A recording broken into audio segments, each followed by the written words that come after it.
Baik, bismillahirrahmanirrahim. Assalamualaikum warahmatullahi wabarakatuh.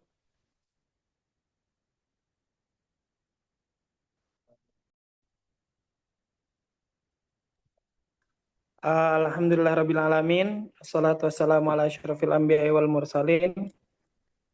Asyhadu an la ilaha illallah wa asyhadu anna Muhammadan abduhu wa rasuluh la nabiyya wa rasulah ba'dah. Puji syukur kepada Allah Subhanahu wa taala yang alhamdulillah pada malam hari ini kita masih bersama di kesempatan itu banyak kegiatan yang pada malam hari ini kita bisa bersama-sama mengikuti agenda seminar ya dengan tema pentingnya spiritual education IQ tinggi cukup bagi pembelajaran dari mahasiswa FHUI. Sebelum itu teman-teman teman-teman yang di camp bisa hidupkan kameranya agar webinar kali ini berjalan kondusif ya. Teman-teman bisa di on teman-teman dan juga memakai background yang sudah dibangun.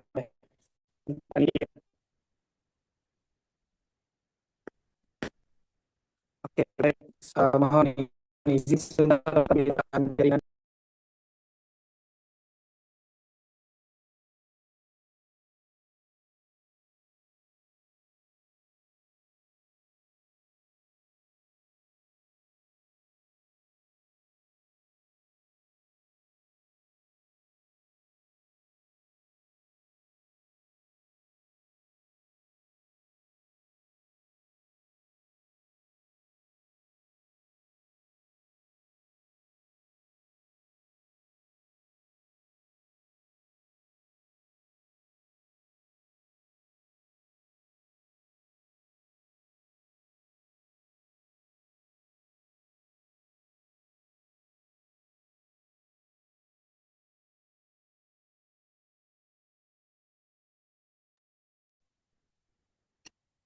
Oke, baik. Teman-teman, apakah untuk suaranya sudah stabil ya? Baik, mari kita lanjutkan teman-teman untuk sekali lagi kami harapkan kepada teman-teman peserta untuk bisa mengaktifkan kameranya agar webinar pada malam hari ini bisa kita simak dengan kondusif.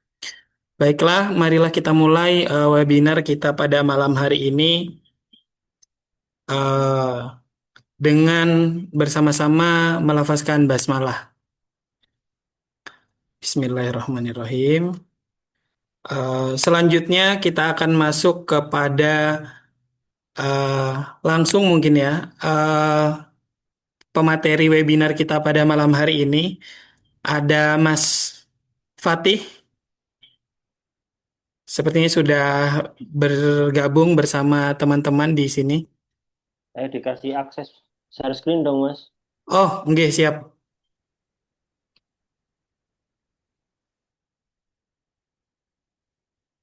Bisa?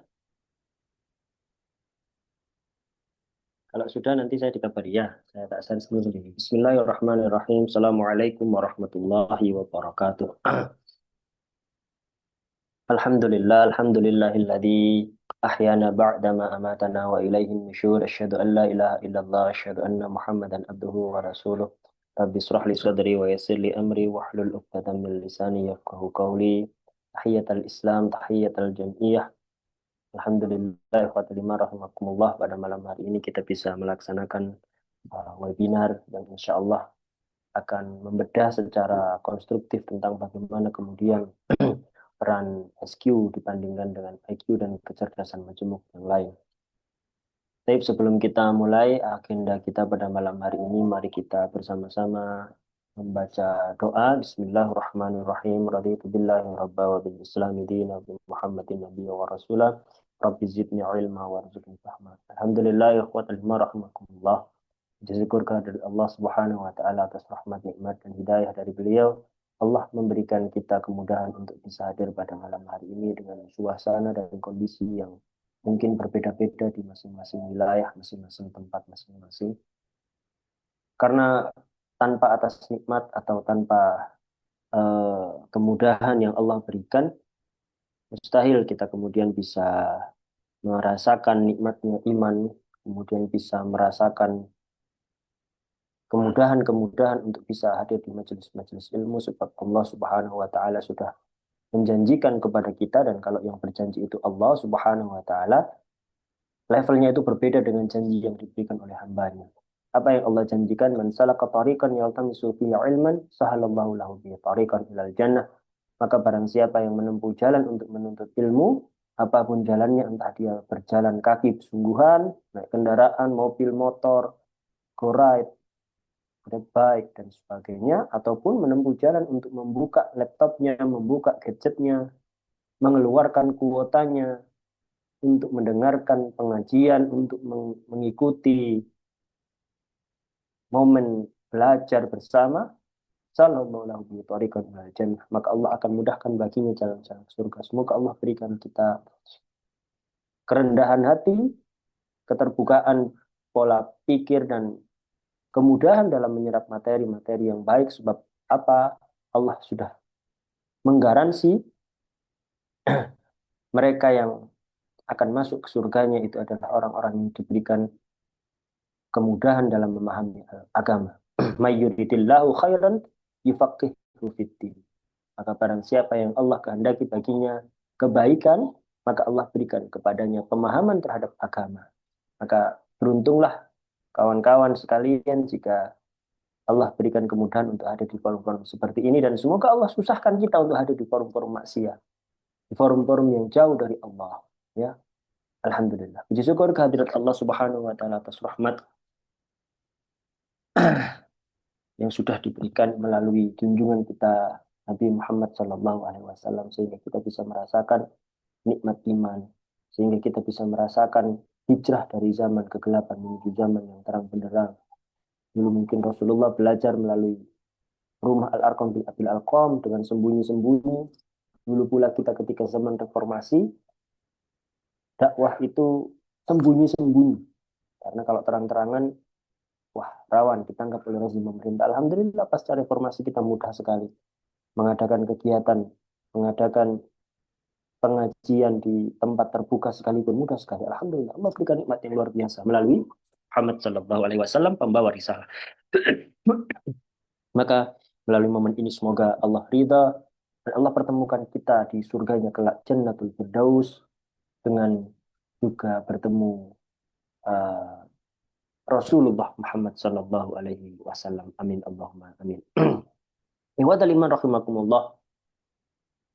Tak lupa saya sampaikan terima kasih kepada panitia dari yayasan dan teman-teman di Netscan. Pada kesempatan ini saya mungkin harus memberikan apa ya, disclaimer terlebih dahulu bahwa mungkin saya tidak lebih paham daripada teman-teman kawan-kawan sekalian. Maka apabila nanti ada satu atau lain hal yang kurang berkenan, semata-mata karena kelemahan ilmu saya. Dan apabila ada kelebihan, ada manfaat yang didapat, semata-mata adalah karena dari Allah Subhanahu wa taala. Ikhwatal iman rahimakumullah. Kita akan masuk pada slide yang awal di mana ada kurang lebih 10 ya, 10 slide saja. Tidak akan banyak-banyak. Topik kita pada malam hari ini adalah tentang bagaimana kemudian peran kecerdasan spiritual atau spiritual quotient itu sejatinya melebihi dari pola kecerdasan yang lain. Karena jamak kita temui bahwa ada beragam banyak jenis kecerdasan.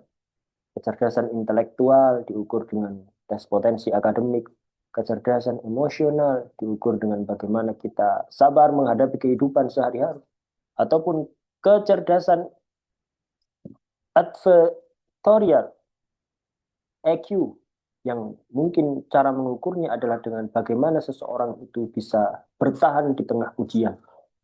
Kalau bahasa agamanya mungkin sabar saja ya, sabar. Dan kecerdasan yang akan kita bahas malam hari ini adalah tentang kecerdasan spiritual, merespon terhadap tragedi, ya, saya menyebutnya tragedi yang terjadi kepada adik-adik kami di Fakultas Hukum Universitas Indonesia. Satu dari kampus terbaik di negeri ini yang mungkin pada saatnya menjadi menara gading yang terlalu tinggi sehingga lupa bahwa di dalamnya perlu ditanamkan etika moral dan juga nilai-nilai spiritualitas. Baik, ikhwatal iman rahimakumullah. Kejadian ini tentu kemudian sedikit menyesakkan di hati para pendidik seperti kami. Sebab keseharian saya adalah dosen di Fakultas Hukum Universitas Muhammadiyah Malang, dan qadarullah yang terjadi di saudara-saudara kita di Universitas Indonesia adalah Fakultas Hukum juga. Selain tragedi ini, sebenarnya Universitas Indonesia juga menyimpan cerita bahwa di tahun 2012 sekian, seingat saya 2012, ada salah seorang mahasiswanya yang terbunuh ditenggelamkan di danau di depan UI. UI dengan UMM itu hampir sama. Dua-duanya kampus ini punya danau di tengah kampusnya. Alhamdulillah di kampus saya di UMM tidak ada yang ditenggelamkan. Waktu itu kalau saya tidak salah namanya adalah Aksaina. Aksaina sampai sekarang tidak ditemukan kemudian motif apakah dibunuh ataukah bunuh diri. Tapi dari dugaan beberapa kriminolog itu adalah orang yang mempelajari ilmu kriminologi, salah satu cabang ilmu hukum juga, kuat dugaan yang bersangkutan dibunuh. Tapi apa motifnya? Kenapa cara membuangnya adalah dengan ditenggelamkan di danau UI? Allahu a'lam bishawab. Nah, kita geser ke kejadian yang membuat heboh beberapa saat yang lalu karena jari mereka disanksi. Kenapa saya memberikan headline ini? Karena sebenarnya jari-jari kita kalau tidak kita gunakan, tidak kita didik dengan baik sebenarnya menyimpan cukup banyak potensi untuk dosa. Jadi kalau tahun 90-an, orang tua kita mungkin mereka bercerita itu dari mulut ke mulut, tetapi kita berceritanya tidak lagi dari mulut ke mulut, bahkan dalam satu ruangan berceritanya mungkin melalui jari, yakni melalui gadget yang dibawa masing-masing. Bisa berbentuk iPad, bisa berbentuk tablet, bisa berbentuk smartphone. Maka jari inilah yang menjadi kunci. Semoga Allah selamatkan kita, semoga jari kita lebih banyak kita gunakan untuk berzikir kepada Allah, dibandingkan jari-jari ini kita gunakan untuk ghibah, kita gunakan naudzubillah untuk menyebar fitnah. Dan dalam kasus yang terjadi di UI, mereka melakukan pelecehan seksual secara teks di media sosial. Ternyata kasus ini tidak hanya terjadi di UI, kawan-kawan. Sejatinya kasus serupa terjadi di IPB, kemudian di ITB juga, yang merubah lirik lagu konon sudah dinyanyikan sejak puluhan tahun yang lalu, tapi lirik lagunya dirubah dengan konten yang merendahkan harkat dan martabat wanita gitu ya. Kemudian disusul dengan banyak kemudian institusi pendidikan yang tercoreng oleh kasus serupa seperti yang terjadi di Pati, di Jepara, yang terbaru di tanggal 12 Mei kemarin ditemukan kasus baru di Blitar, di Universitas Nahdlatul Ulama dengan korbannya lebih dari 15 orang. Tentu ini ya, yang saya potret di sebelah kiri, di bawahnya berita dari BBC itu, dari Kompas. Nah, ini yang terbaru, yang sebelah kiri saya menemukan ketika diketik clue atau keywords kekerasan seksual, muncul berita itu di Google atau di mesin pencari yang lain. Sehingga ini perlu menjadi perhatian serius bagi diri kita, karena mungkin apabila kita melihat rankingan secara nasional dan global, ranking by subjek atau berdasarkan subjek hukum misalkan, Fakultas Hukum Universitas Indonesia itu menempati peringkat 98 dunia berdasarkan QS World Ranking. Itu ranking terbaru tahun 2026. Silahkan kawan-kawan bisa browsing. Ya, lembaga perankingan dunia itu banyak. Ya, ada yang Times Higher Education, ada Simago Institution Ranking, ya. Nah, yang populer di Indonesia salah satunya adalah QS World Ranking. Dan kalau berdasarkan subjek, Fakultas Hukum UI itu peringkat 98 dunia. Bukan lagi peringkat 200, 500, tapi 98 dunia, 100 besar dunia. Artinya mungkin UI itu fakultas hukumnya sejajar dengan top law schools global, mungkin seperti Leiden, Utrecht, Maastricht, ya. Karena tiga kampus ini secara global untuk subjek hukum, ya, disiplin ilmu hukum menempati top rank. Ya, secara global mungkin Oxford atau Harvard memang tertinggi, tetapi untuk by subjek hukum, ya, subjek law yang tertinggi adalah kampus-kampus di Belanda yang sudah saya sebutkan tadi. Mungkin secara kasat mata kita melihat bahwa, wah, mereka adalah orang-orang hebat. Mereka adalah orang-orang yang bahkan mungkin saya sampaikan guyonan kepada mahasiswa saya. Begitu kasus ini viral, saya sampaikan di kelas-kelas karena kami langsung gelisah dan kami di tingkat pimpinan fakultas langsung menggelar rapat dadakan untuk merespon kejadian ini agar tidak sampai terjadi di anak-anak kami. Karena qadarullah amanah saya adalah wakil dekan bidang akademik, kemahasiswaan, alumni kerjasama. Maka kami sampaikan, kami titip pesankan kepada para dosen di lingkungan tempat kami bekerja. Kampus yang sedang kasus itu tidak membayangkan saja tidak untuk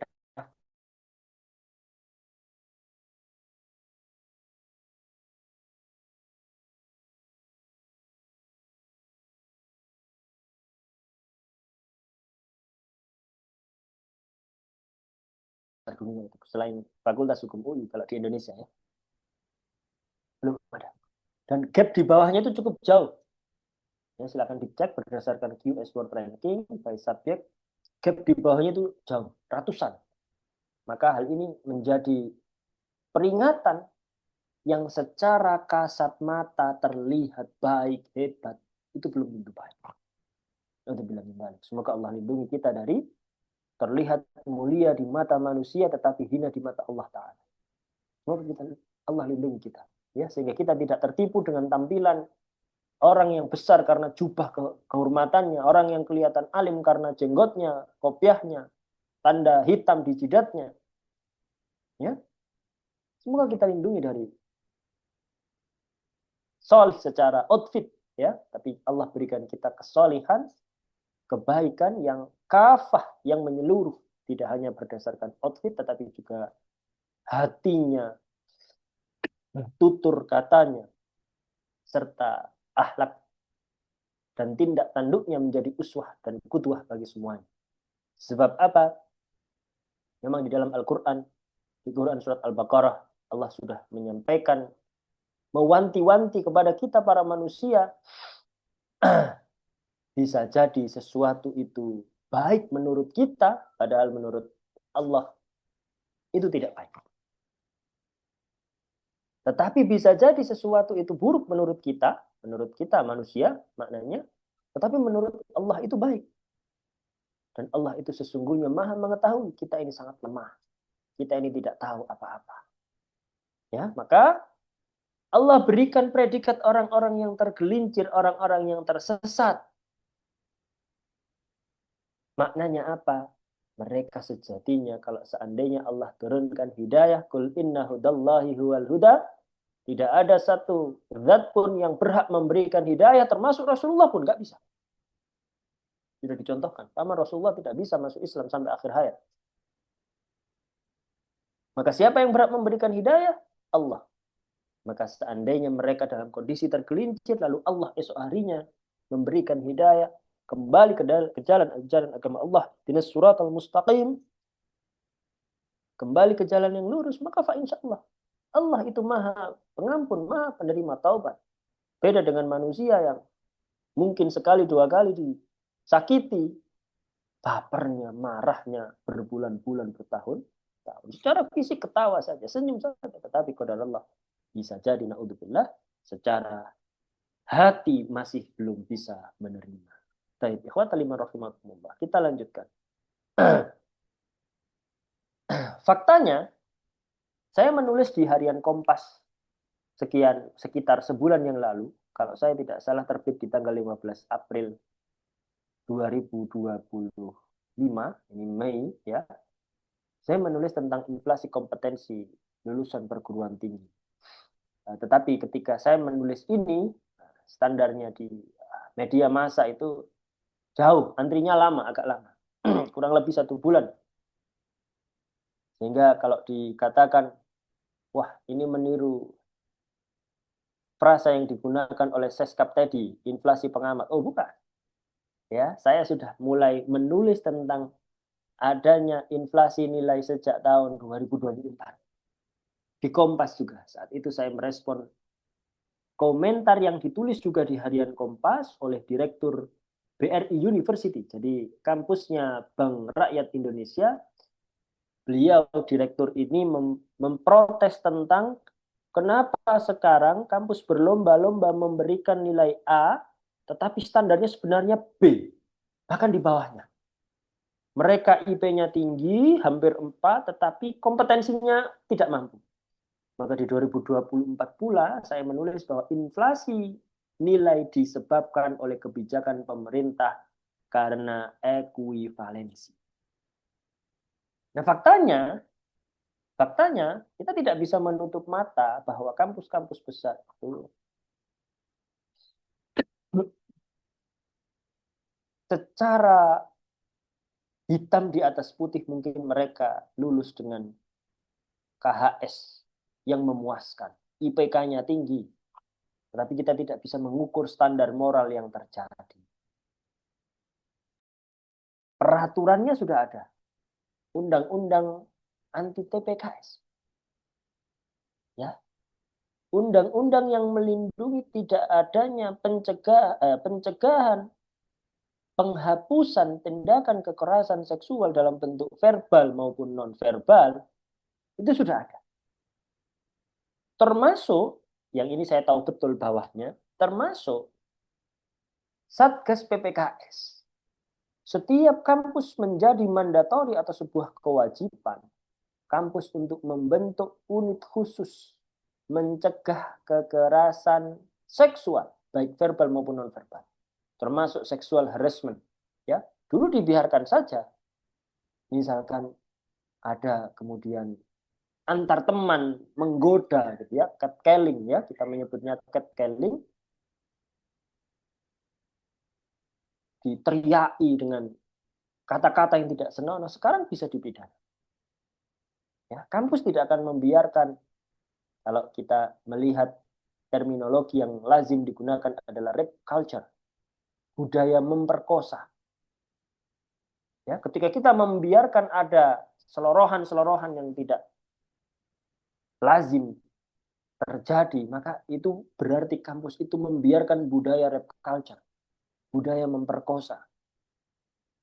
Ya, maka kampus bertindak tegas seharusnya. Di Malang setahu saya semua kampus sudah memiliki Satgas PPKS ini di tahun 2024 kalau saya tidak salah.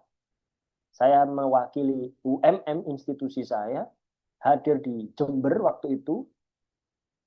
Kami mendeklarasikan kampus di Jawa Timur itu bebas pelecehan dan bebas dari kekerasan seksual. Saya ikut waktu itu. Saya tanda tangan di kain warna putih yang hadir perwakilan-perwakilan perguruan tinggi, dan saya disposisinya dari rektor. Rektor mendisposisikan ke wakil rektor, kebetulan wakil rektornya percaya dengan saya yang berangkat mewakili institusi saya. Artinya, secara regulasi ini sudah sangat kuat. Kalau kita merujuk pada konsep sistem hukum yang digagas oleh Lawrence M. Friedman, dia menggagas bahwa hukum itu akan baik ketika hukum yang tidak berdiri sendirian tetapi menjadi sebuah sistem, itu saling melengkapi satu sama lain. Apa saja sistem hukum itu? Substansi, struktur, dan juga kultur atau budaya hukum. Substansi maknanya ada regulasi, sudah ada. Regulasi yang melarang, yang mencegah terjadinya tindak kekerasan seksual, sudah ada. Dalam undang-undang ada, dalam permen, permen itu peraturan teknis, bukan permen itu kopiko, bukan. Ya, permen itu peraturan menteri yang menjadi amanah atau peraturan delegasi dari undang-undang. Sudah ada. Ya. Nah, maka substansinya tidak bisa diragukan lagi. Strukturnya ada juga. Ya, Indonesia sudah memiliki Kementerian P3A yang walaupun kemarin guyonannya agak seksis terkait laki-laki harus jadi tumbal kalau ditabrak kereta. Ya.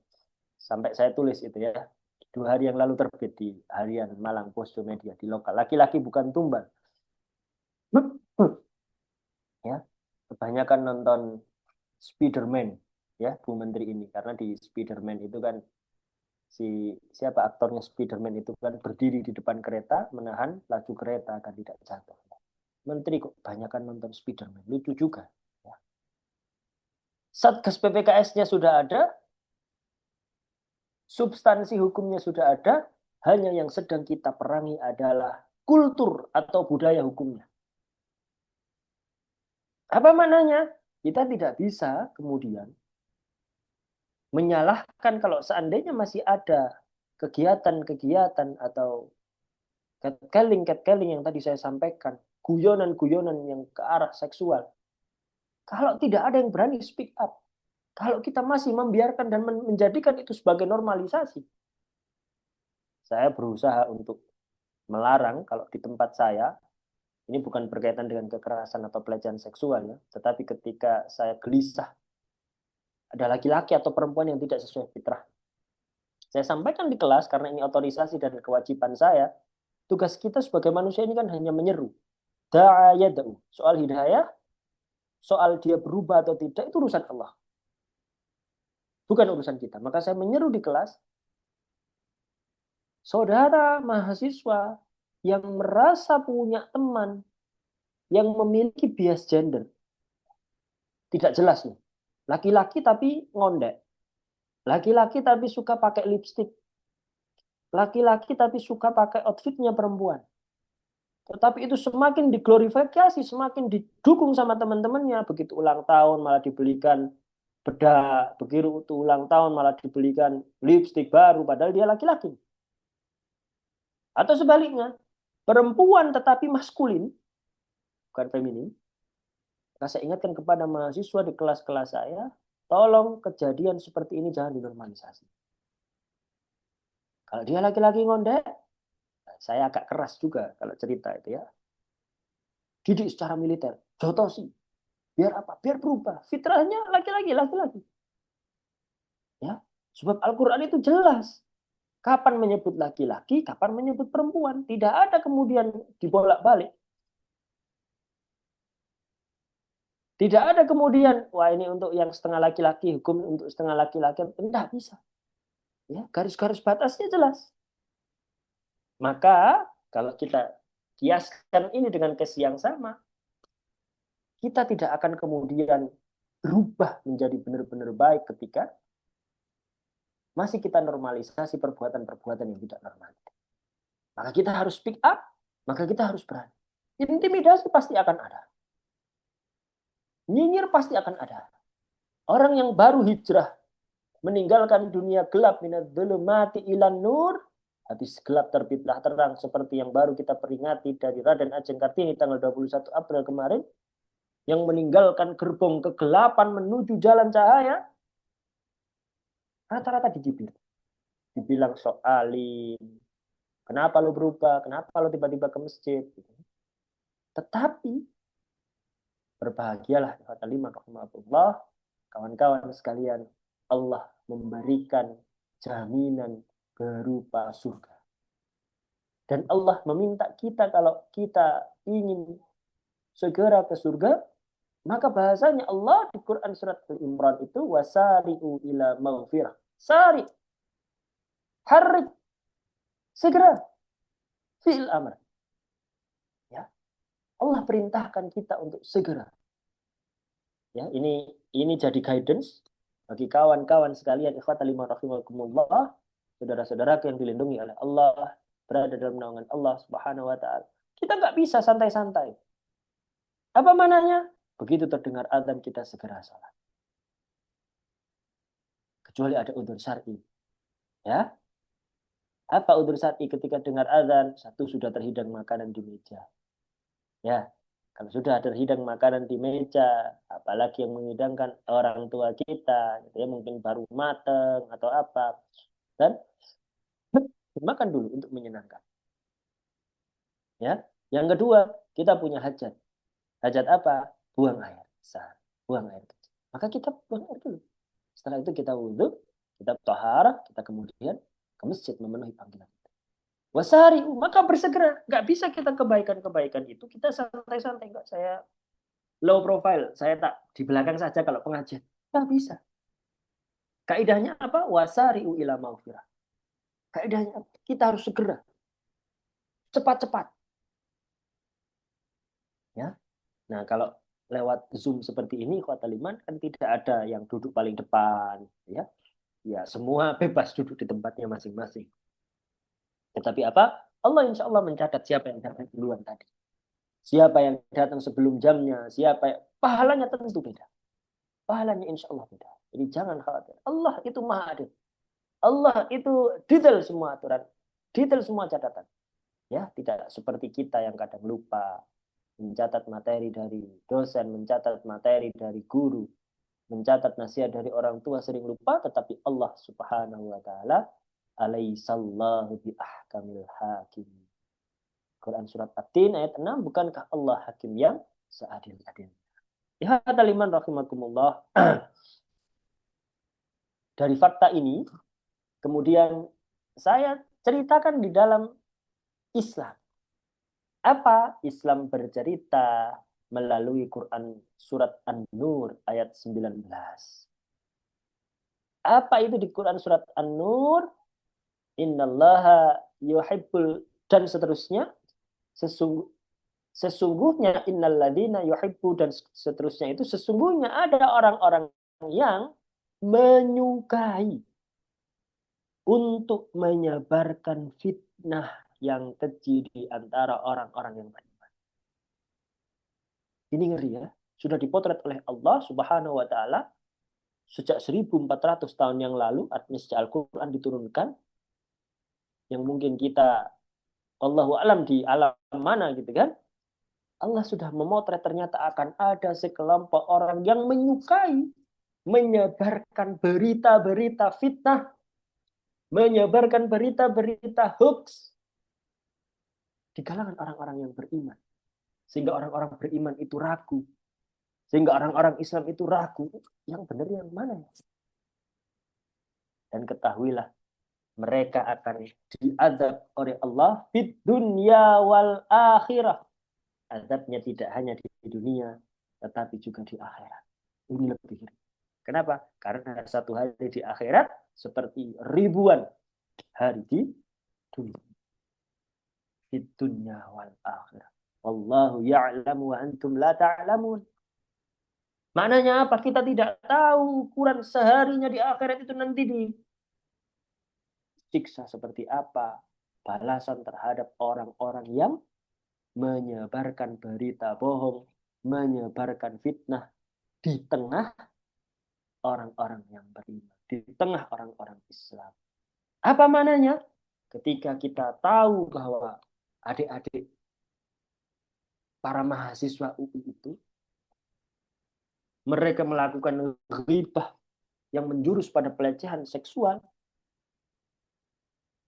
maka Quran surat An-Nur ini mereka dengarkan, sehingga mereka harus tahu bahwa hisabnya mereka akan luar biasa beratnya. Di dunia mungkin mereka DO. Allahu alam, saya tidak tahu update kasusnya sampai sekarang. Apakah cukup dengan skorsing atau DO, karena sanksi di kampus memang kewenangan kampus. Lucu sekali kalau ada kemudian netizen yang mendesak presiden gitu. Tidak bisa. Jurisdiksinya kampus. Ya. Dan sanksi itu banyak. Ada sanksi teguran lisan, surat peringatan tertulis, skorsing berapa semester, atau yang paling berat, DO. Atau kalau ada unsur pidana, dilaporkan. Ya, dilaporkan ke pihak yang berwajib. Allahu alam, saya tidak tahu apakah kemudian teman-temannya atau gurunya yang menjadi objeknya itu kan mahasiswa, temannya, dan juga dosennya. Apakah dosennya melaporkan ke polisi sehingga ini terseret ke jalur meja hijau atau tidak? Allahu alam. Tapi yang jelas penting bagi kita untuk menjadikan pedoman di dalam Al-Quran ini bahwa kita dilarang oleh Allah untuk menyebarkan berita bohong. Penting bagi kita untuk cross check, cek dan recheck. Ya, yang sekarang itu kan terminologinya hoax, padahal sebenarnya ya fitnah, namimah dan kawan-kawan itu, gitu kan? Di atasnya Islam juga menceritakan melalui hadis, "Man kana yu'minu billahi wal yaumil akhir falyakun khairan aw liyasmut." Barang siapa di antara kamu yang beriman kepada Allah, kepada Rasulnya dan hari akhir, maka kaidahnya apabila tidak bisa berkata baik, maka lebih baik diam. Artinya apa? Tidak ada yang salah dari orang yang cerewet, yang banyak bercerita, yang banyak ngomong. Tetapi tolong ngomongnya itu adalah ngomong yang baik. Ma yalfidhu min qaulin illa ladaihi raqibun atid. Di Quran surat Qaf, Allah bercerita kepada kita, tidak akan ada apa sepatah kata pun yang keluar dari lisan kita kecuali apa? Akan dicatat oleh raqib dan atid. Ikhwatal iman rahimakumullah, kawan-kawan, Mas, Mbak, Bapak, Ibu sekalian. Semoga Allah menjaga lisan kita. Allah menjaga jari kita. Karena dulu ghib itu pakai lisan. Sekarang tidak pakai lisan. Pakai jari. Apalagi ya pakai broadcast ya. Sebarkan jika kamu ingin apa gitu ya. Biasanya provokatif sekali kata-katanya. Allah. Kita cek dulu kebenarannya. Jangan asal jari kita rajin, reaktif. Ya, share sana, share sini, share itu. Padahal kita tidak tahu apakah benar, apakah kita melukai dengan menyebar itu. Ya, cukuplah satu ayat dalam Al-Quran ini serta satu hadis di slide ini menjadi peringatan bagi kita bahwa ghibah di era media sosial tidak harus melalui lisan, jari-jari kita. Bahkan nanti sedang dikembangkan oleh Sam Altman, ya, founder dari OpenAI yang lazim kita gunakan mencat GPT.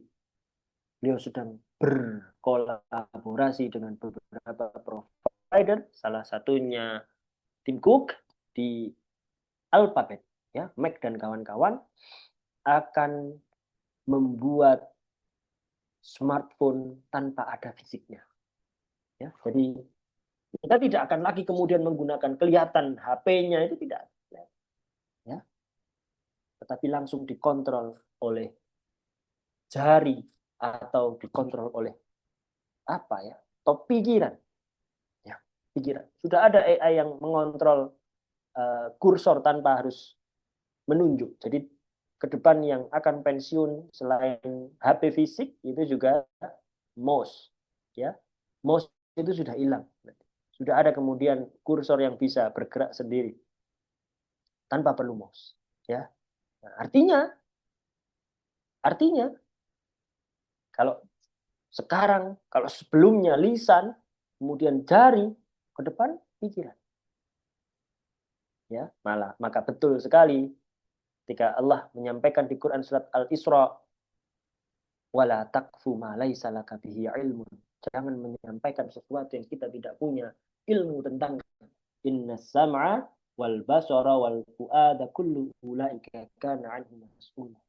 Sesungguhnya pendengaran, penglihatan, bahkan hati itu akan dimintai pertanggungjawaban. Di situ Al-Quran sudah memotret, Allah sudah tahu bahwa nanti ke depan tidak lagi lisan yang bercerita, tidak lagi jari yang mengomentari, tetapi sudah sampai pemikiran. Ini sudah berkembang. Silakan, kalau tidak percaya silakan browsing. Sudah ada kursor yang tanpa lagi menggunakan mouse atau trackpad sekalipun. Jadi sudah tidak ada fisiknya, mouse ini sudah, kursor ini sudah bisa bergerak sendiri. Kalau ini kan saya masih harus next slide dengan menggunakan jari, menggunakan trackpad, ya.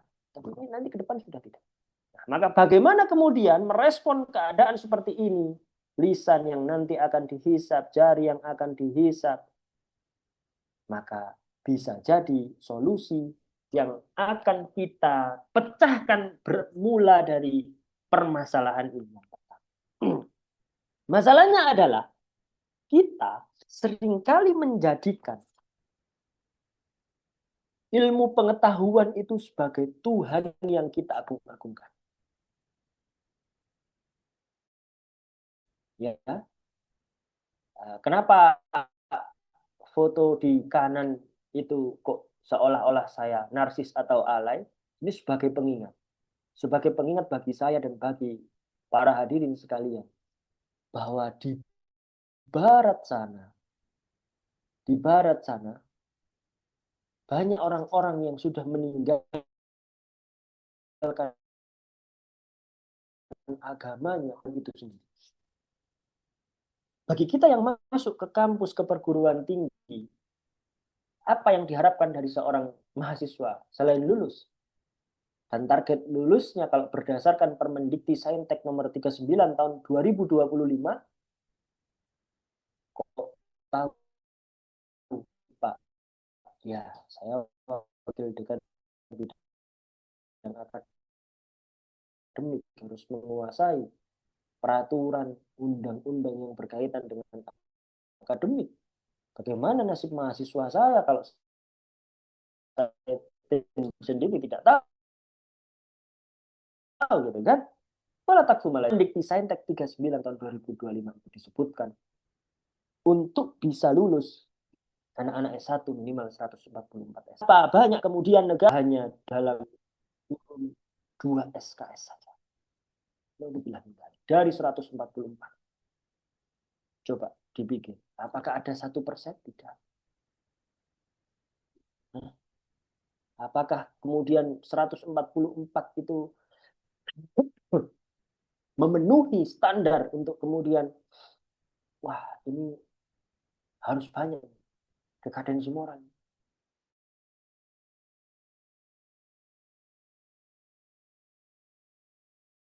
Magang 1 semester, ya mata kuliahnya apa saja, ya. Misalkan magangnya di kantor pertanahan, ini saya contohkan di Fakultas Hukum ya, saya tidak tahu di kampus prodi yang lain. Anak ini magang 1 semester, ini saat era MBKM ya, Merdeka Belajar,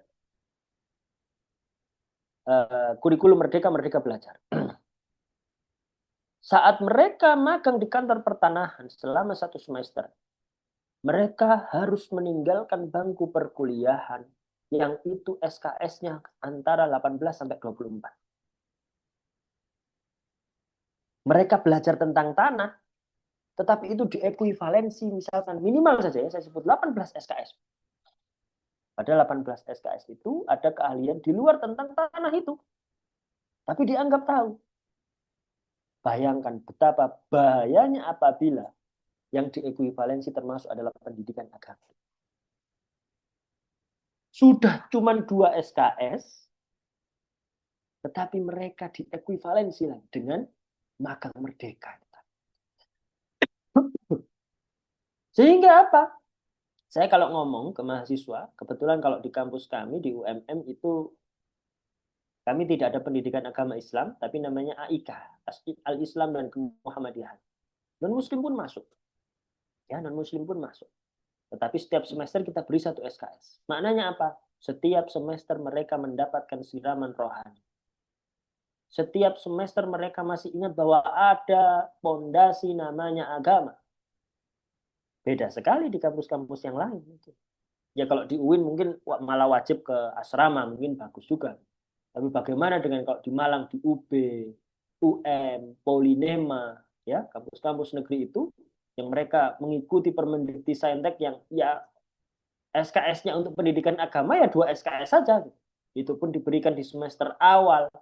Sehingga awal masuk mereka masih sholat. Karena apa? Ada pendidikan agama Islam bagi yang Muslim. Saya ingat betul saat saya kuliah di UM dulu, pendidikan bahasa Jerman, pendidikan agama Islam kami itu dipaksa untuk mengikuti pengajian setiap akhir pekan di hari Sabtu. Saya ingat betul. Jam 7 sampai jam 9. Setiap hari Sabtu. Padahal cuma 2 SKS. Ini luar biasa. Ini luar biasa kami dipaksa itu. Setelah pengajian kami dipaksa untuk belajar baca tulis Al-Quran. Ini di UMM juga ada, BTQ namanya, baca tulis Quran. Hah? Saya nggak tahu di UB. Apakah berani kemudian mewajibkan ini sebagai tradisi bahwa ya anak-anak muda nggak boleh jauh dari agama.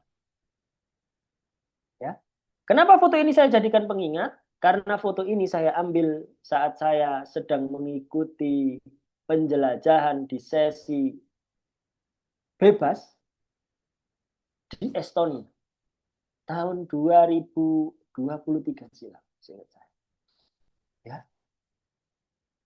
Saat saya ke sana, saya bercerita kepada teman-teman di kelompok saya karena kebetulan itu multi ras, multi negara. Saya bercerita tentang Islam di Indonesia dan tibalah saatnya mereka bercerita tentang agama mereka. Mereka bilang, ya di tempat kami agama ya tak ubahnya seperti ya identitas bukan, ya pelengkap saja. Karena saat saya datang ke gereja terbesar di Estonia, di ibu kotanya namanya Tallinn, tidak ada aktivitas ibadah.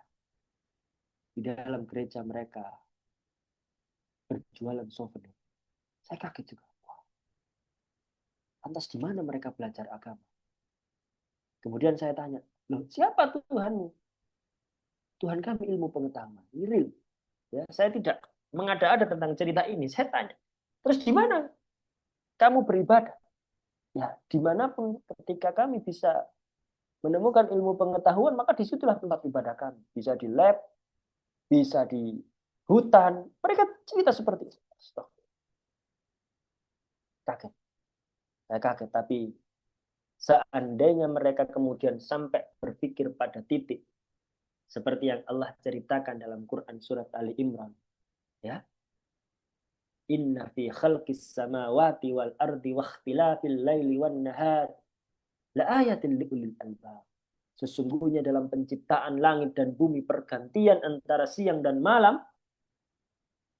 daun yang jatuh, matahari yang berganti bulan, ada tanda-tanda kebesaran Allah.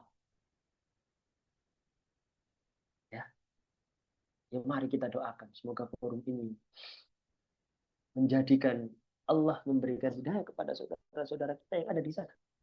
Kita tidak bisa menghakimi mereka. Bisa jadi Allah turunkan hidayah esok hari kemudian. Kenapa? Ya mereka harus kembali ke agamanya. Ya mereka harus kembali ke agamanya. Apapun agamanya. Ya, mari.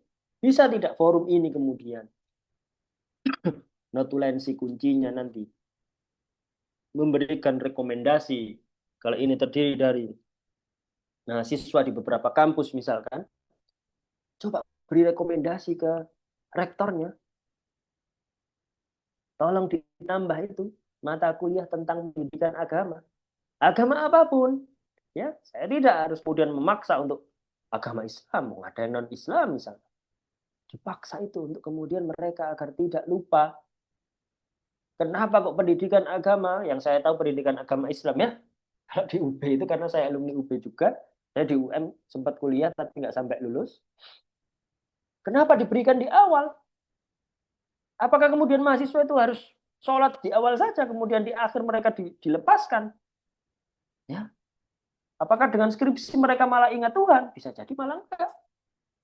Malah menyalahkan Tuhan. Malah menyalahkan Allah. Ya Allah, saya dulu sholat. Tapi gara-gara sholat malah saya nggak selesai skripsi saya. Itu bila minta. Ya. Maka masalah kunci kita adalah secara sistematis kita dibunuh rasa ingin dekat dengan Tuhan. Mahabbah ilallah, rasa cinta dengan Allah, rasa cinta dengan Tuhan dibunuh secara sistematis, apalagi S2, S3, S1 masih lumayan. S1 masih lumayan. S2 itu 45 SKS, tidak ada mata kuliah pendidikan agama sama sekali. S3 itu sekurang-kurangnya 35 SKS, tidak ada itu mata kuliah agama sama sekali. Ini di Permendikti-Saintek ya, nomor 39 tahun 2025. Tidak ada itu. Saya cek di pasal 20 Permendikti-Saintek itu tentang prodi doktor itu sekurang-kurangnya 30 SKS kalau saya tidak salah. Tapi tidak ada mandatori atau kewajiban untuk meletakkan dasar-dasar pendidikan agama. Jadi wajar ada dokter yang kemudian jadi arogan setelah lulus. Kenapa? Dia tidak punya fondasi keagamaan. Ruhiyahnya rapuh sekali. Hatinya lupa bahwa ada Tuhan yang membesarkannya. Ya, kan kemarin beredar banyak meme bahwa yang jahat itu dokter, ya. Dokter Frankenstein dan kawan-kawan gitu ya. Bisa jadi akarnya adalah karena tidak ada SKS pendidikan agama. Allah gitu ya. Jadi ini latar belakang itu dingin ya. Tallinn itu berada di dekat dengan Finlandia, dekat dengan kutub utara. Sehari-hari ini walaupun kelihatan panas cerah, tapi itu dinginnya luar biasa. Kenapa saya masukkan saya masukkan tangan ke jaket bukan karena sombong, karena dinginnya luar biasa. Suhu harian rata-rata -6. Walaupun ada matahari, tetapi suhu harian rata-rata -6. Rata-rata ya. Kebetulan saya ke sana pas musim hujan, musim salju, winter ya, winter. Jadi mereka menjadikan alam itu sebagai Tuhan mereka. Mereka menjadikan alam itu sebagai tempat ibadah mereka. Mereka menjadikan kepercayaan dan keyakinan itu kepada ilmu pengetahuan. Padahal tidak ada kemudian ilmu pengetahuan yang memberikan mereka apa? Surga, memberikan mereka nikmat, ya, menunjukkan mereka kepada neraka. Ya kita doakan. Semoga Allah berikan hidayah kepada saudara-saudara kita yang belum mendapatkan hidayah di luar sana. Nah, kunci jawabannya ada di dalam Al-Quran itu sendiri. Apa mananya? Karena kita baru selesai menjalankan bulan Ramadan, di selembar bagian kiri Quran surat Al-Baqarah itu yang awalnya dibuka dengan perintah untuk berpuasa, ya ayyuhalladzina amanu kutiba alaikumusiyam. Hanya orang-orang beriman. Lagi-lagi Al-Quran spesifik. Yang diminta untuk puasa orang yang beriman. Jadi teman-teman tidak perlu baper ketika lihat ada warung bukaan di tengah bolong bulan Ramadan, kemudian ada yang makan. Ya, laki-laki. Kalau perempuan mungkin masih datang bulan atau haid, ada udur. Ini laki-laki kuat, namanya kelihatan muslim gitu ya, tetapi tidak puasa. Nah, mungkin masih masuk golongan orang-orang yang Islam, bukan orang-orang yang beriman. Nah, di lembar ini bagian paling bawah kemudian Allah mengajak dan menantang hambanya untuk apa? Kalau mau dekat denganku, aku itu dekat, kata Allah. Kalau kamu mau minta, tak kabulkan. Tapi seberapa sering kita meminta ke Allah? Seberapa sering kemudian kita menjadikan Allah itu tempat bersandar? Jangan-jangan mau ujian ke dukun. Jangan-jangan mau tes pasca kampus karena ingin kerja, ingin memperbaiki kondisi ekonomi keluarga. Malah ke joki. Nah, untuk bentar. Ya, kan ngeri sekali ternyata Surabaya terbongkar sindikat joki, 150 yang orden sudah lolos 114.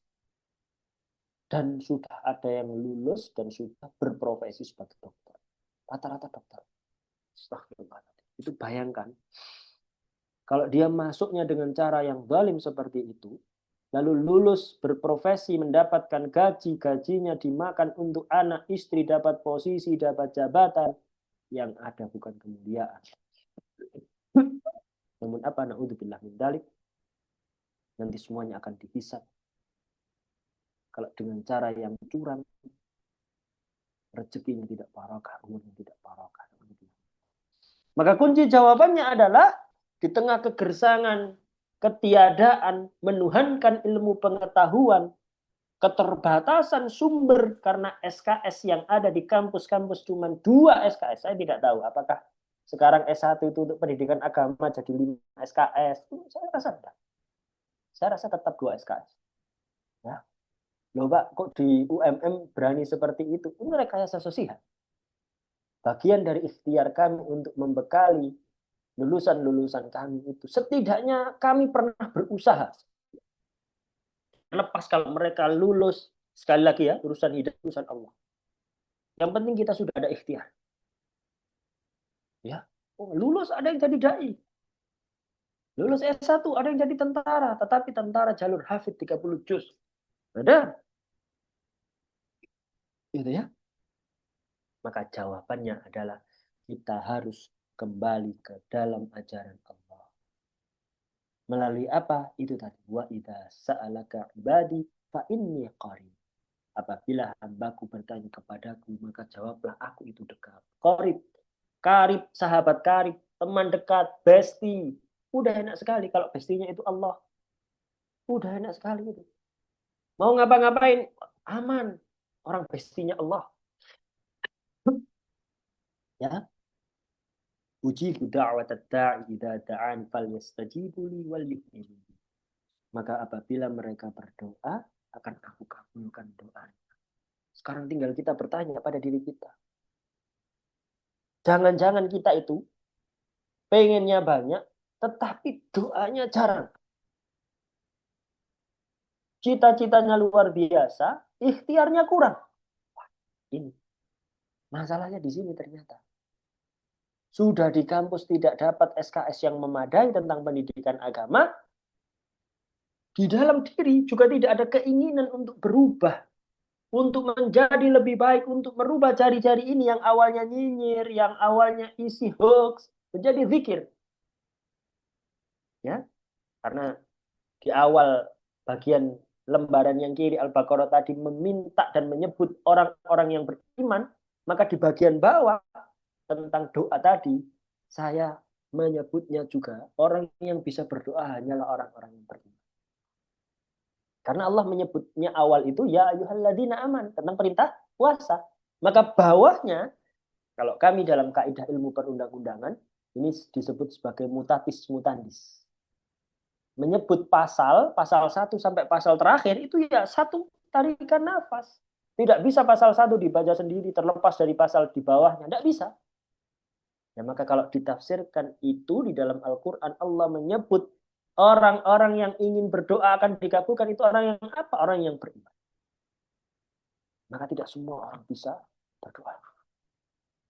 Banyak orang yang kemudian ingin masuk surga tapi lupa caranya berdoa. Banyak orang yang karena ini sekarang sedang musim haji, ingin haji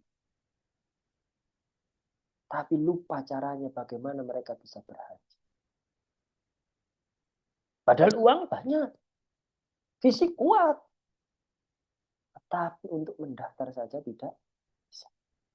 Ya, inilah yang kemudian patut kita waspadai.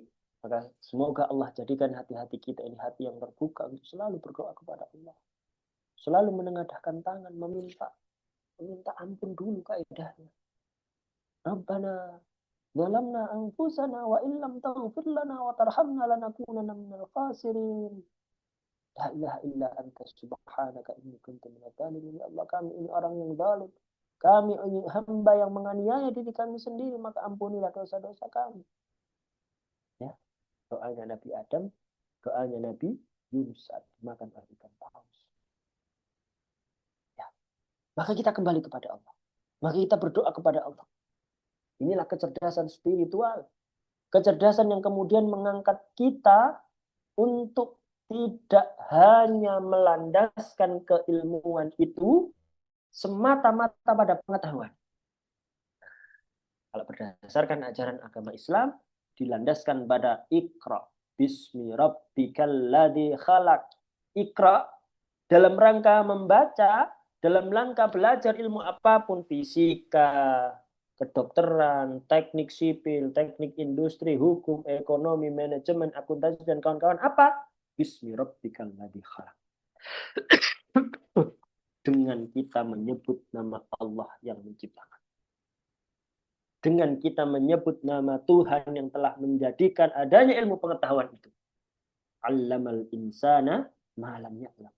Yang mengajari manusia apa yang tidak diketahuinya. Kita nggak pantas untuk sombong. Maka kita kembalikan ini. Dan ini ternyata yang viral dikutip oleh orang Barat. Salahnya adalah ini yang ngutip itu orang Barat. Ya, jadilah buku bestseller Spiritual Intelligence dan Zuhar. Ya, orang Barat. Padahal ini harusnya kita pahami dari kecil. Sebab apa? Sebelum kita lahir itu Allah sudah mengikat kita. Apa maknanya? Allah menanyai kita saat di alam sana, apakah kamu akan beriman?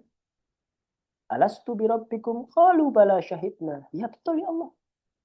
Aku beriman ya Allah. Aku beriman. Ya, maka ayo kita kembali. Seperti jiwa-jiwa yang kehausan, maka dia harus minum. Seperti jiwa-jiwa yang kelaparan, maka dia harus makan. Sehingga Allah nanti kelak akan memanggil kita, ya ayyatuhan nafsul mutmainnah. Wahai jiwa-jiwa yang tenang. Irji'i ila rabbiki radiyatan mardiyah. Fadahuli fi ibadi. Fadahuli jannati. Masuklah surgaku. Ya, karena kita kembali kepada Allah.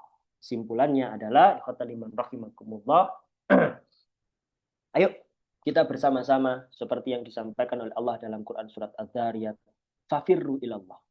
Kita kembali kepada Allah. Kita jadikan tangan kita ini lebih banyak berzikir daripada scroll medsos. Lebih banyak berzikir. Baik melalui ya zikir asma husna, melalui membaca Al-Quran daripada screening time.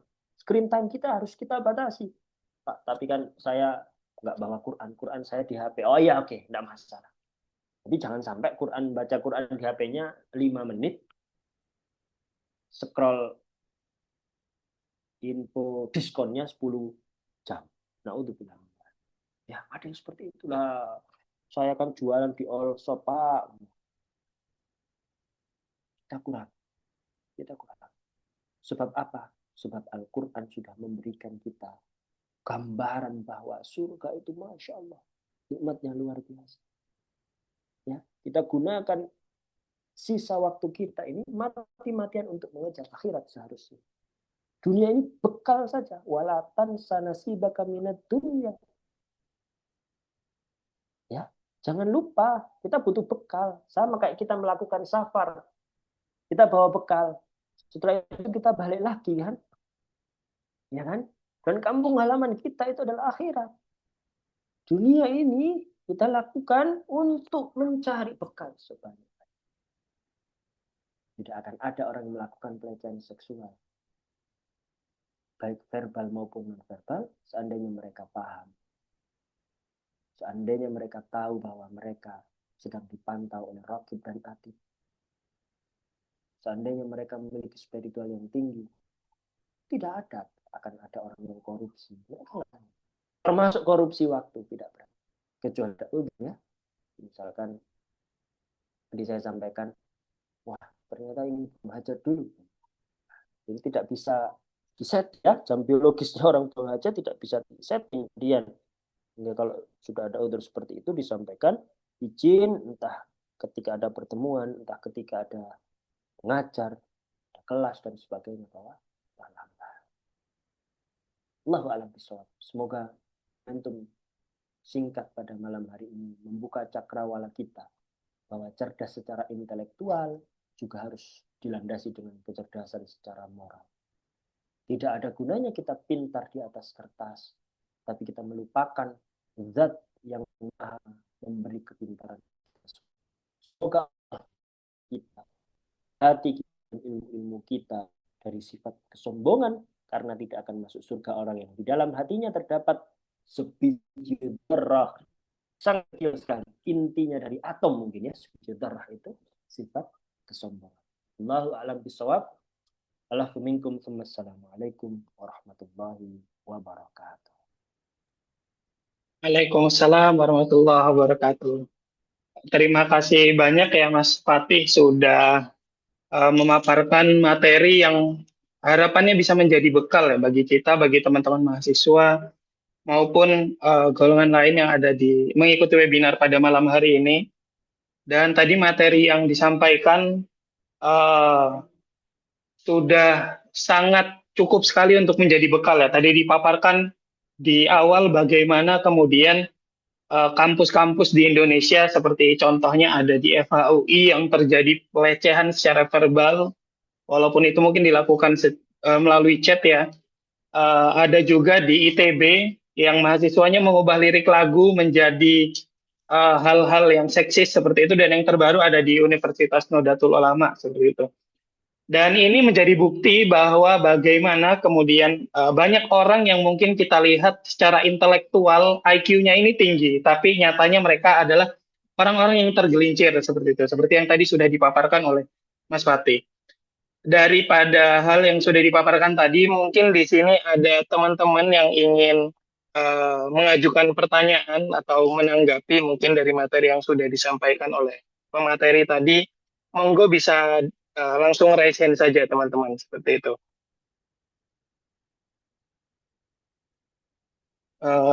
Sambil menunggu teman-teman ya yang lain. Sebelumnya Mas Fatih, kenalkan saya Wildun Mas. Kebetulan saya dari mahasiswa Fakultas Hukum Universitas Brawijaya angkatan 2023. Mungkin ini belum ada peserta yang ingin bertanya, jadi saya izin bertanya mungkin Mas ya. Jadi menanggapi kasus FHUI kemarin, Mas, saya khususnya sebagai mahasiswa Fakultas Hukum itu ketika membuka medsos itu cukup sedih. Ketika komen-komen terkait pemberitaan hal tersebut itu, komennya mungkin seperti ini. Sangat menyedihkan ketika kampus ataupun fakultas yang seharusnya melahirkan para penegak hukum justru isinya malah banyak justru melahirkan kriminal-kriminal seperti itu kan, sedikit tamparan ya bagi kita mungkin ataupun saya mahasiswa yang khususnya berada di Fakultas Hukum. Dan juga tadi sudah dipaparkan oleh Mas Fatih ya, membedah bagaimana kemudian terkait sistem hukum ya. Sistem hukum ini ada substansinya, yaitu regulasinya ataupun pengaturannya yang di Indonesia ini sudah kuat, dan juga ada strukturnya, mungkin di kampus melalui Satgas PPKS, dan yang harus terus kita kuatkan lagi mungkin budayanya ya, kulturnya. Serta bagaimana juga tadi sudah disampaikan Islam ini sudah menjamin atau menata hak, kewajiban, dan fitrah manusia antara laki-laki dan perempuan, dan juga mencegah bagaimana kemudian kekerasan seksual itu bisa terjadi. Tadi juga sudah kita refleksikan bersama ya Mas Fatih ya, bagaimana di belakangan ini ya, di FHUI, di ITB, di Universitas NU, dan mungkin masih banyak kampus lagi yang mungkin kasusnya itu tidak terbuka, tidak terblow up seperti itu. Ini kan justru memberitahukan kita bahwa terjadi sebuah ironi gitu. Tadi mungkin sudah saya sampaikan, kampus yang seharusnya justru menjadi tempat lahirnya ilmu, menjadi laboratorium ilmu, yang mana dalam Islam itu ilmu itu sangat kita muliakan. Ini menjadi sebuah tempat yang justru terjadi hal-hal yang tidak diinginkan, khususnya kekerasan seksual. Dan juga Mas Fatih, saya sebagai mahasiswa hukum di Universitas Brawijaya melihat kadangkali di lapangan ya, ketika kasus-kasus itu mencuat, alih-alih hukum itu ditegakkan secara objektif, kultur hukum kita yang seperti sudah Mas Fatih jelaskan tadi mendadak lumpuh seperti itu. Kadang ada bentrok antara kasus yang terjadi ini dengan ego instansi, mungkin kampus itu sendiri. Ada hal-hal yang sengaja diredam, disembunyikan untuk menjaga nama baik kampus seperti itu, Mas. Ya, alih-alih kita justru menegakkan keadilan atau melindungi korban seperti itu. Nah, menyambung daripada hal itu, Mas, uh, mungkin saya ingin bertanya bagaimana atau apa yang bisa kami lakukan sebagai mahasiswa untuk akhirnya uh, bisa mendobrak lingkaran setan itu tadi, Mas. Karena rasanya beberapa kali pun kami sudah, mungkin beberapa kali kami sudah menyuarakan terkait bagaimana untuk menuntaskan kekerasan seksual di kampus dan sebagainya, tapi oleh pihak kampus ini hanya dijawab atau hanya ditanggapi secara normatif saja gitu, tanpa adanya kejelasan mungkin komitmen dan sebagainya. Nah, lalu apa yang bisa kami lakukan sebagai mahasiswa gitu Mas, khususnya untuk bisa mendobrak lingkaran setan yang cukup akhirnya melahirkan ironi di lingkungan akademis ini. Mungkin sekian dari saya Mas pertanyaannya. Terima kasih. Assalamualaikum Ya. Bapak, izin mengajukan pertanyaan. Oke, silakan Bu. Ya, perkenalkan nama saya Dian. Yang ingin saya tanyakan, apakah ada peran dari orang tua, dari pihak kampus, terutama karena saya juga melihat kasus itu atau melalui medsos, bahwa di situ juga ada pernyataan dari orang tua yang denial terhadap anaknya yang melakukan tindakan tersebut. Nah, apakah ada dari pihak kampus untuk sebelum anak-anak ini setelah diterima, sebelum mereka melakukan pembelajaran kuliah untuk pertama kalinya, sebelum masuki semester 1, apakah ada dari pihak kampus itu atau sebenarnya itu harus ada atau tidak peran orang tua, eh, pihak kampus ini memberikan suatu apa ya, suatu eh, apa yang harus dilakukan, apa yang harus dihadapi oleh seorang tua menghadapi anaknya saat ini tuh posisinya sudah mahasiswa, kemudian proses pembelajaran di kampus, diedukasi kepada orang tua bahwa kondisinya seperti ini. Jadi apakah ada peran dari kampus untuk para orang tua agar nantinya apabila anak-anaknya tersebut melakukan tindakan, ya bukan hanya pihak kampus saja yang memberikan tadi yang disampaikan seperti Mas Wildan, harus ada juga peran dari orang tua untuk memberikan bimbingan tersebut kepada anaknya yang melakukan suatu kesalahan tersebut. Terima kasih, Bapak. Iya, terima kasih Bu Dian. Ada lagi? Ditampung dulu ya Mas Wildan, kalau mungkin nanti karena ini beririsan ternyata pertanyaan pertama dan kedua. Ada lagi? Oke, siap.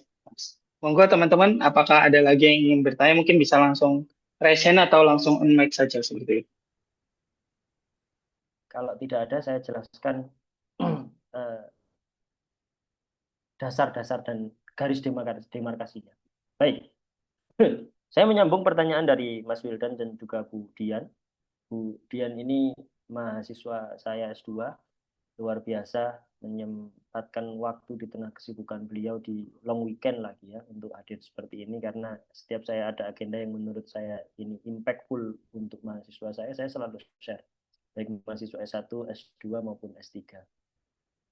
Garis demarkasinya pertanyaan ini ada di bukunya Syekh Badiuzzamana Said Nursi. Oh, sorry. Uh, saya lupa, bukan Said Nursi.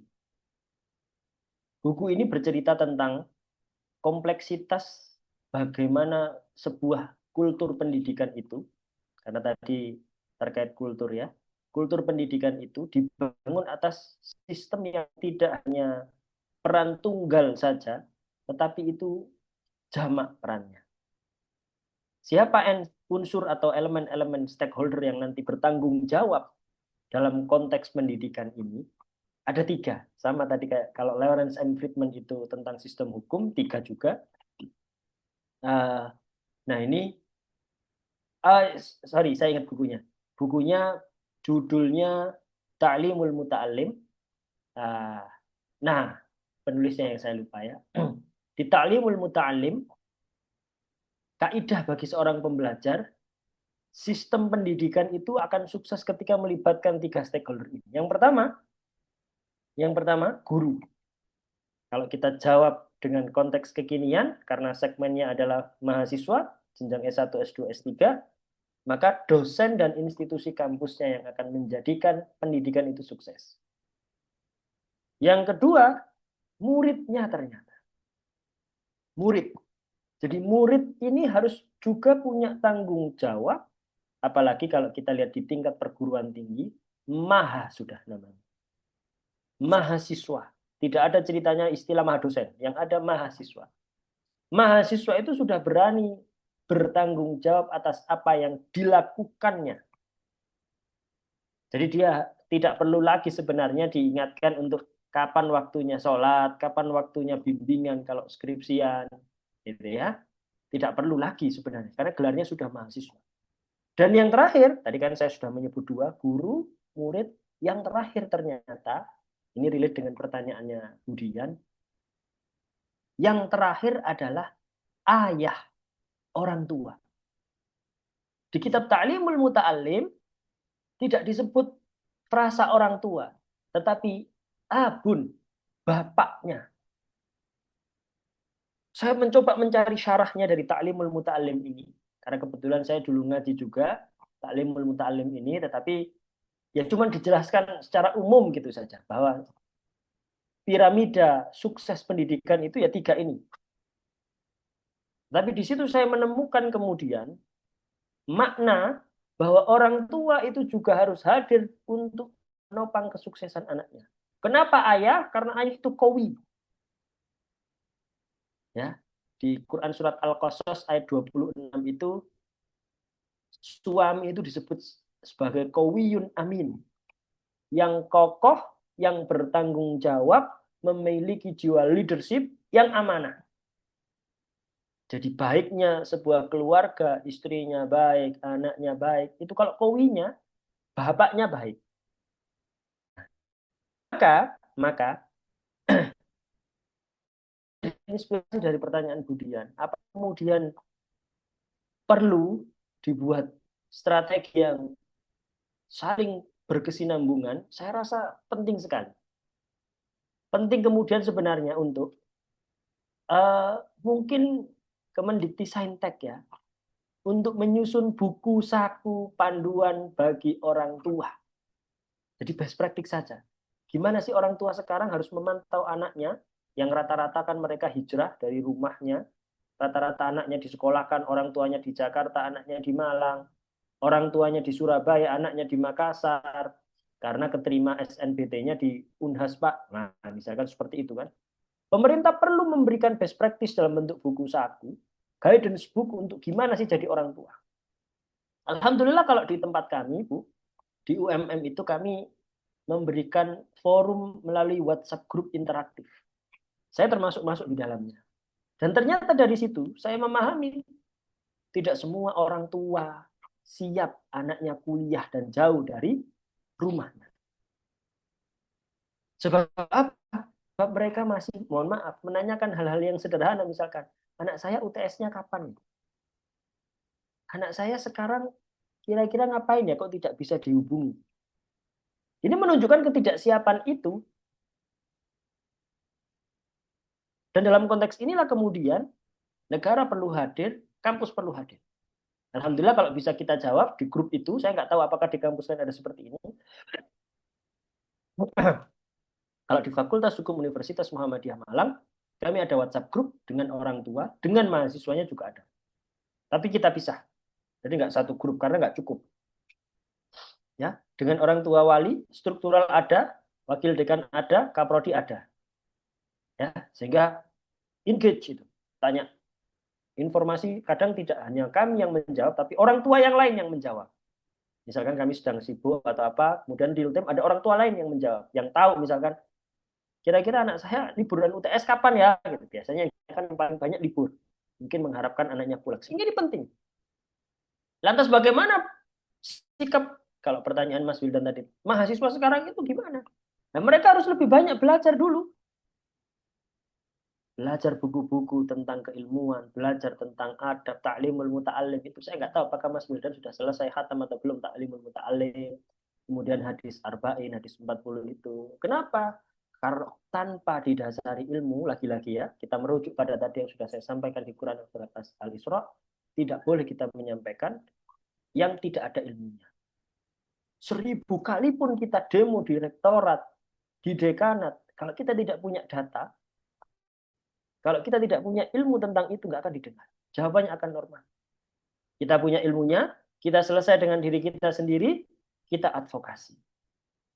Dulu saya Menteri Advokesma EMUB. Saya harus menyiapkan data saat ketemu dengan Wakil Rektor Bidang Keuangan tentang bagaimana kemudian UKT itu ditetapkan standar atas dan standar bawah. Sebelumnya saya belajar dulu, saya buka ini loh pasalnya ini.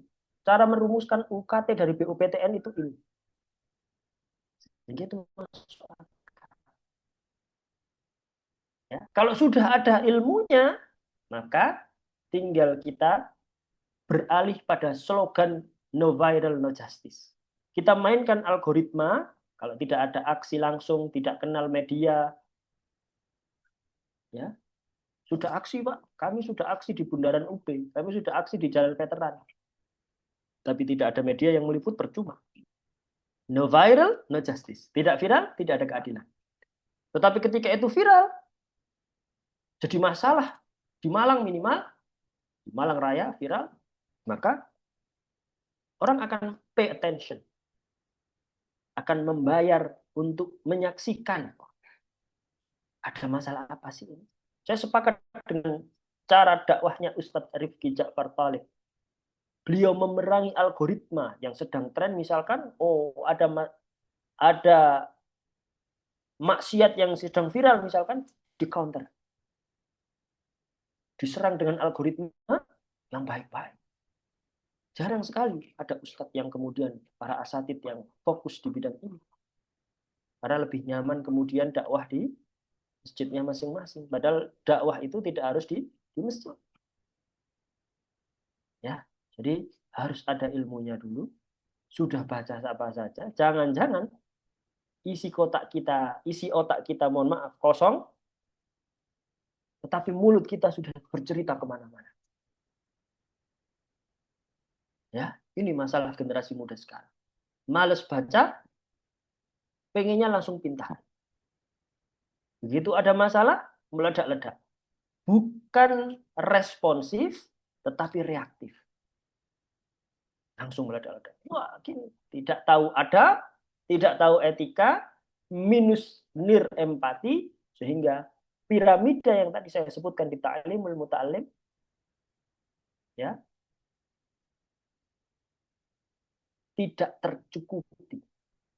Muridnya tidak sungguh-sungguh. Kampus atau gurunya tidak serius. Orang tuanya tidak siap menyekolahkan anaknya. Ya, saya pernah ikut kegiatan, saya lupa Bu Dian, Fatherhood atau apa ya? Saya ada websitenya. Nanti kalau saya ngajar tolong diingatkan ya Bu Dian ya. Minggu depan kan saya tidak, minggu depannya lagi saya tolong diingatkan Bu Dian di kelas. Insya Allah saya bukakan. Jadi website ini bercerita tentang membasuh luka pengasuhan. Jadi banyak kemudian anak-anak itu yang mereka tidak siap untuk tumbuh karena mereka sebenarnya tidak diasuh oleh orang tua biologisnya. Orang tua biologisnya sibuk kerja, bahwa dengan bekerja menghasilkan banyak uang, kebutuhan anak istrinya di rumah itu terpenuhi. Maka istilahnya fatherless. Mereka tidak punya sosok ayah di rumah. Padahal di buku ini silakan, monggo, sudah ada terjemahannya kok, Ta'limul Muta'alim itu. Saya lupa halaman berapanya ya, karena saya sudah lama sekali belajar waktu di pondok. Jadi sukses, piramida sukses itu tidak hanya guru, murid, tetapi juga ayah. Saya agak kaget juga, oh ya ayah ya, bukan ibu ya. Padahal kalau masuk surga, doanya duluan itu kan Rasulullah itu, ibumu, ibumu, ibumu, baru ayah. Tapi soal pendidikan ternyata Ta'limul Muta'alim ayah. Ya, nah jadi jangan sampai kemudian peran orang tua itu hilang karena orang tuanya sibuk kerja, pergi pagi pulang pagi. Ya, itu sampai jadi lagunya Armada, ya, Armada Band. Allahu a'lam bishawab. Saya kembalikan ke Mas Wildan. Mungkin kemudian ada feedback, silakan.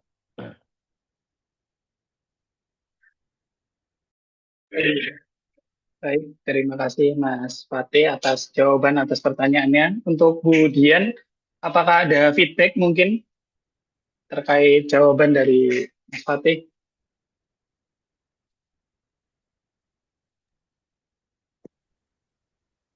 Iya Bapak, terima kasih atas masukannya dan pendapatnya.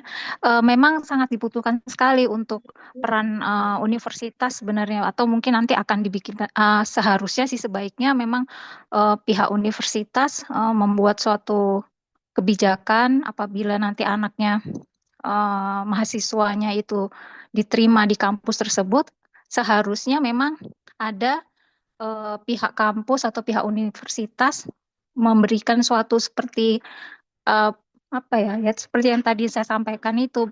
Karena s- cerita saya sendiri sebagai seorang ibu yang memiliki anak eh, mahasiswa, sampai detik sekarang ini pengalaman kami itu tidak ada seperti yang Bapak bilang yang disampaikan tadi di seperti di UMM begitu. Makanya saya juga di sini setelah mengetahui ada berita di medsos, di media mengenai mahasiswa yang melakukan perbuatan yang tidak sewajarnya, ya saya sebagai orang tua sebenarnya ya khawatir bahwa ini anak saya berikan pendidikan selama dengan kami, tapi kalau ternyata di luar sana mendapat pengaruh yang tidak baik dari teman-temannya, kami sebagai orang tua harus seperti apa?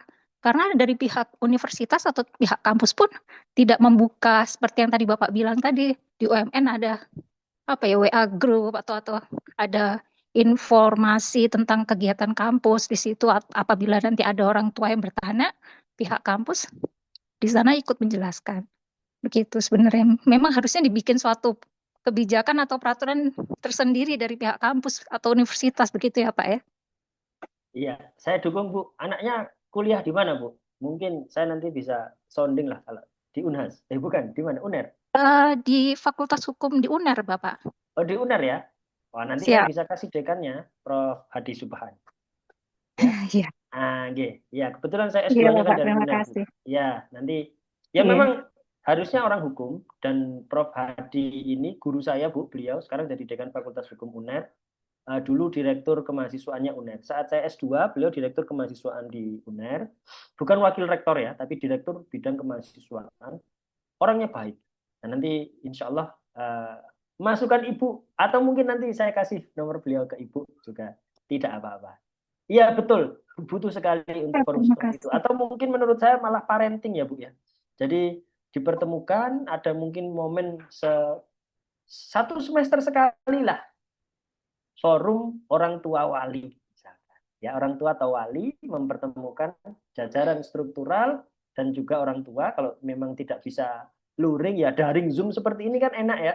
Misalkan ketemu dengan dekannya, diundang semua kaprodinya, sehingga tahu anak saya sekarang progresnya semester berapa gitu. Saya khawatir ada orang tua itu yang nggak tahu anaknya ini semester berapa gitu. Ya, ini kemarin kami nggak tahu ya, Budian tahu apa tidak ya. Saya awal-awal jadi wakil dekan itu, tiba-tiba ada mahasiswa kami meninggal. Yang bunuh kakak iparnya. Wah, rebutan warisan. Nah, yang agak kami kaget adalah ternyata mahasiswa kami itu punya keluarga yang sudah jadi pimpinan di tingkat universitas. Jadi antar keluarga sendiri ya, keluarga inti itu nggak tahu kalau ada keluarganya yang sedang kuliah. Nah, ini bisa jadi idenya menarik untuk kemudian membuat forum orang tua wali yang ya kita sounding lah bareng-bareng Bapak Ibu, Mas dan Mbak sekalian. Kalau saya sendiri susah. Apa kata Allah dalam Quran Sof? Innallaha yuhibbul ladzina yuqatilu fi sabilihi shaffan ka'annahum bunyanun marsus. Dalam kondisi jamaah yang rapih, yang terstruktur, sistematis, masif itu loh kalau bahasanya MK. Jadi bareng-bareng, kalau saya sendiri yang speak up, ayo bikin forum orang tua wali gitu. Enggak bisa, nanti dikira saya ada tendensi apa-apa ini itu gitu ya. Nah maka ayo bareng-bareng kita suarakan kegelisahan kita. Oh kita punya anak, kok saya nggak tahu ya anak saya nyampe mana ya, diapain ya anak saya sama kampus ya, apakah benar-benar dapat ilmu, jangan-jangan anak ini pagi kuliah malam dugem naudzubillah min dzalik gitu kan. Bener nggak ini ke masjid Nuruz Nuruz Zaman saya ingat saya ya, kalau masjidnya UNER itu di kampus B itu. Nah, benar nggak anak saya ke sana, benar nggak anak saya dapat ini, gitu ya. Jadi ayo Bapak Ibu kita suarakan bersama kegelisahan ini. Semoga forum malam ini menjadi pembuka untuk langkah-langkah kita baik fastabiqul khairat selanjutnya. Allahu a'lam bishawab. Monggo Mas Wildan. Baik, terima kasih Mas Fatih atas feedbacknya kembali terkait pertanyaan tadi.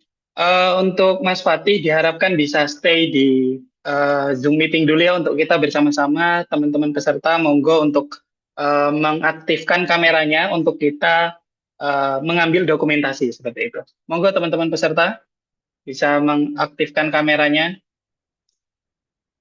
Kita akan ambil sesi dokumentasi secara bersama-sama.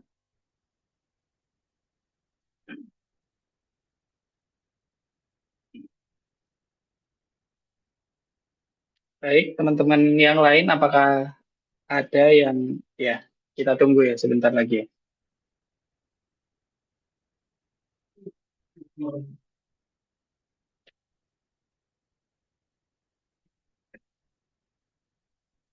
Baik, teman-teman akan saya pandu dokumentasinya dalam 1, 2, 3.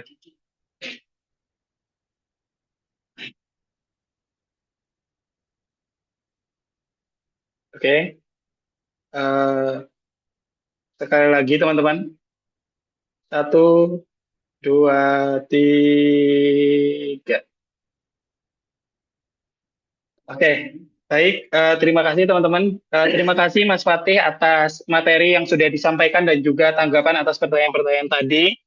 Kami ucapkan banyak terima kasih dan semoga ini bisa menjadi momen silaturahmi dan juga silaturahmi ke depannya seperti itu Mas Fatih ya. Tidak berhenti di sini saja. Kepada Mas Fatih selaku pemateri, kami persilahkan mungkin untuk melanjutkan ke kegiatan berikutnya. Dan untuk teman-teman peserta, marilah kita bersama-sama menutup agenda kita pada malam hari ini dan melafazkan hamdalah, alhamdulillahirabbil alamin, dan ditutup dengan doa kafaratul majelis. Subhanakallahumma wa bihamdika asyhadu an la ilaha illa anta astaghfiruka wa atubu ilaik. Atas waktunya dan perhatiannya kami ucapkan beribu banyak terima kasih dan nantikan agenda-agenda dari Impactful Next Gen berikutnya. Insya Allah akan menghadirkan pemateri-pemateri dan juga tema-tema yang tentunya menarik bagi teman-teman yang akan menantikan agenda tersebut. Terima kasih teman-teman, kami ucapkan dari panitia terima kasih dan kami mohon pamit undur diri. Billahi taufiq wal hidayah. Wassalamualaikum warahmatullahi wabarakatuh.